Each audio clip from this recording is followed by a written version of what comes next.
श्रीमद् वाल्मीकि रामायण अरण्यकांड 36वां सर्ग 24 श्लोक। सारांश। रावण का मारीच से श्रीराम के अपराध बताकर उनकी पत्नी सीता के अपहरण में सहायता के लिए कहना। आरंभ। ओम श्री गणेशाय नमः। ओम श्री सीतारामचंद्राभ्याम नमः। श्लोक 1 से 10। तात मारीच, मैं सब बता रहा हूं, मेरी बात को ध्यान से सुनो। इस समय मैं बहुत दुखी हूं और इस दुख की अवस्था में तुम ही मुझे सबसे बढ़कर सहारा देने वाले हो।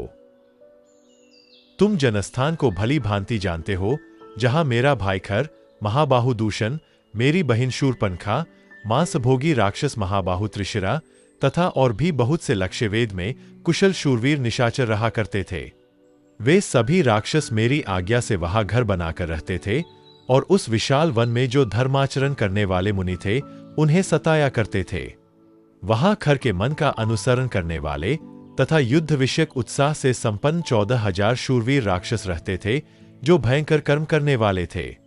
जनस्थान में निवास करने वाले जितने भी महाबली राक्षस थे, वे सब के सब उस समय अच्छी तरह सन्नद्ध होकर युद्ध क्षेत्र में राम के साथ जा भिड़े थे। वे खर आदि राक्षस नाना प्रकार के अस्त्रों एवं शस्त्रों का प्रहार करने में कुशल थे, परंतु युद्ध के मुहाने पर रोष में भरे हुए श्रीराम ने अपने मुंह से कोई कड़वी बात न कहकर बाणों के साथ धनुष का ही व्यापार आरंभ कर दिया। पैदल और मनुष्य होकर भी राम ने अपने दमकते हुए बाणों से भयंकर तेज वाले 14,000 राक्षसों का विनाश कर डाला और उसी युद्ध में खर को भी मौत के घाट उतारकर दूषण को भी मार गिराया।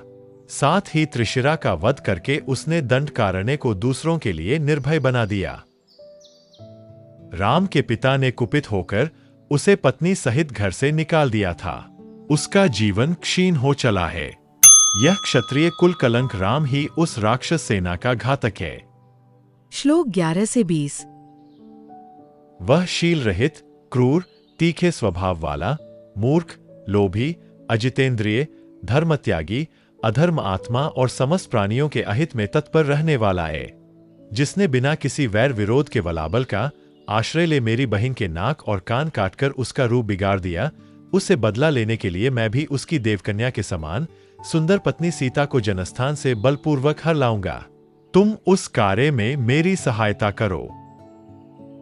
महाबली राक्षस, तुम जैसे पार्श्ववर्ती सहायक के और अपने भाइयों के बल पर ही मैं समस्त देवताओं की यहां कोई चिंता नहीं करता हूं। आज तुम मेरे सहायक हो जाओ, क्योंकि तुम मेरी सहायता करने में समर्थ हो। पराक्रम में, युद्ध में और वीरोचित अभिमान में तुम्हारे समान कोई नहीं है। नाना प्रकार के उपाय बताने में भी तुम बड़े बहादुर हो। बड़ी बड़ी मायाओं का प्रयोग करने में भी विशेष कुशल हो। निशाचर, इसीलिए मैं तुम्हारे पास आया हूं। सहायता के लिए मेरे कथनानुसार तुम्हें कौन सा काम करना है वह भी सुनो। तुम सोने के बने हुए मृग जैसा रूप धारण करके रजतमय बिंदुओं से युक्त चितकबरे हो जाओ और राम के आश्रम में सीता के सामने विचरो। विचित्र मृग के रूप में तुम्हें देखकर सीता अवश्य ही अपने पति राम से तथा लक्ष्मण से भी कहेगी कि आप लोग इसे पकड़ लाइए। जब वे दोनों तुम्हें पकड़ने के लिए दूर निकल जाएंगे, तब मैं बिना किसी विघ्न बाधा के सूने आश्रम से सीता को उसी प्रकार सुखपूर्वक हर लाऊंगा, जैसे राहु चंद्रमा की प्रभा का अपहरण कर लेता है। श्लोक 21 से 24। उसके पश्चात स्त्री का अपहरण हो जाने से जब राम अत्यंत दुखी और दुर्बल हो जाएगा, उस समय मैं निर्भय हो सुखपूर्वक उसके ऊपर कृतार्थ चित्त से प्रहार करूंगा। रावण के मुख से श्री रामचंद्र जी की चर्चा सुनकर महात्मा मारीच का मुंह सूख गया। वह भय से थर्रा उठा। वह अपलक अर्थात खुले नेत्रों से देखता हुआ अपने सूखे ओठों को चाटने लगा। उसे इतना दुख हुआ कि वह मुर्दा सा दिखाई देने लगा। उसी अवस्था में उसने रावण की ओर देखा। उसे महान वन में श्री रामचंद्र जी के पराक्रम का ज्ञान हो चुका था, इसलिए वह मन ही मन अत्यंत भयभीत और दुखी हो गया तथा हाथ जोड़कर रावण से यथार्थ वचन बोला। उसकी वह बात रावण के तथा अपने लिए भी हितकर थी। इस प्रकार श्री वाल्मीकि निर्मित आर्ष रामायण आदि काव्य के अरण्यकांड में 36वां सर्ग पूरा हुआ। Presented by Dr. T.K. Bansal, a blind scientist.